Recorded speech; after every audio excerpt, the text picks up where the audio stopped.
हमारे मुआशरे में हमारा मीडिया अब लोगों को गुनाह के तरीके बतलाता है, लोगों को बतलाया जाता है गुनाह कैसे करना है। वो कसूर के अंदर एक गिरोह पकड़ा गया जो इस तरह की बदकारियां करता था। वो क्या करते थे, कैसे इंजेक्शन लेते थे, किस कोठड़ी में क्या करते थे, सब दिखाया गया, सब दिखाया जाता है, एक एक जुर्म की दास्तानें। बल्कि अल्लाह तबारक व तआला फजल करे, अब तो ऐसी टीमें सामने आ गई जो जाके पीर पकड़ती हैं। कुछ छप्पड़ पीर पकड़ लिया, कुछ थप्पड़ पीर पकड़ लिया, कोई पकड़ लिया है। इनको ये भी तो एहसास होना चाहिए कि ये पीरी मुरीदी एक मुकद्दस शोबा है, ये रसूलुल्लाह की विरासत है। जहां तुम ये बात बयान करते हो कि ये थप्पड़ पीर मिला है, वहां ये क्यों नहीं बयान करते? एक पीर ऐसा भी है दुनिया में जो अजमेर के टिल्ले पे बैठा है और 90 लाख को कलमा पढ़ा के मुसलमान कर गया है। ये चीज तुम क्यों बयान नहीं करते? और फिर तुम पता नहीं किसको पकड़ के ले आते हो, न जाने कौन जाहिल था, अल्लाह जाने कौन था। तुम आओ मैदान के अंदर, हमारे सामने बैठो, हम तुम्हें कराची से लेकर खैबर तक लाखों खानकाहें ऐसी दिखाएंगे जहां आज भी खुदा का नाम लिया जाता है और मोहम्मद रसूलुल्लाह का दीन पढ़ाया जाता है। तुम लोगों को गुमराह करते हो, तुम लोगों को बतलाते हो कि ये सारे इस तरह के होते। वो पता नहीं कौन बदमाश था, गुंडा था, कौन बेदीन था जिसको तुमने पीर बना के लोगों के सामने रखा। हम पीर उसे मानते हैं जिसके एक हाथ में खुदा का कुरान होता है और दूसरे हाथ में मोहम्मद मुस्तफा का फरमान होता है।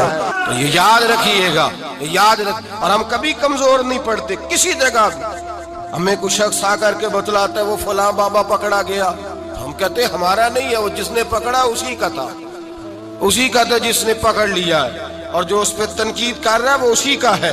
झूठ बोलते हैं लोग, झूठ बोल बददियानती का मुजाहरा करते, जुल्म करते हैं।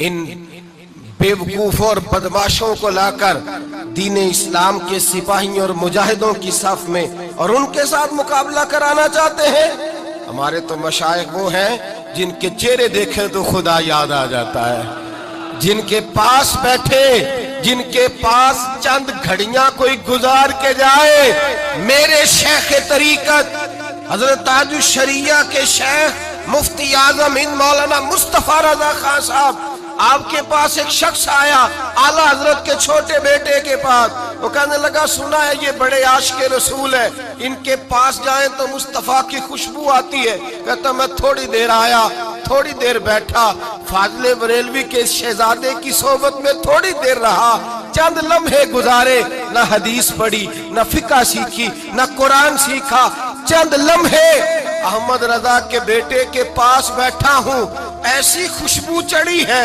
घर जाते ही जुबान पर दुरूद ही जारी रहा है। सोने लगा हूँ तो दुरूद जारी, खुशबू जारी, सलाम जारी।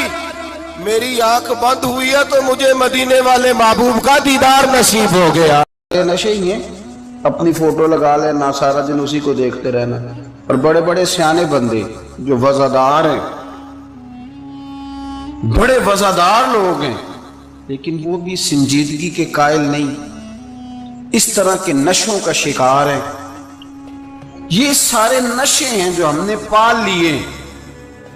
हमारे सूफिया, हमारे बुजुर्ग कहते हैं कि तुम इस तरह करो, अगर सारे नशों से बचना चाहते हो तो सजदे का नशा शुरू करो, सजदे का नशा शुरू करो। ये ना इकबाल कहते हैं हो अत्तार हो, रूमी हो, राजी। आप बात को समझें, अत्तार हो, रूमी हो, राजी हो, गजाली हो, कुछ हाथ नहीं आता बे आहे सहरगाही।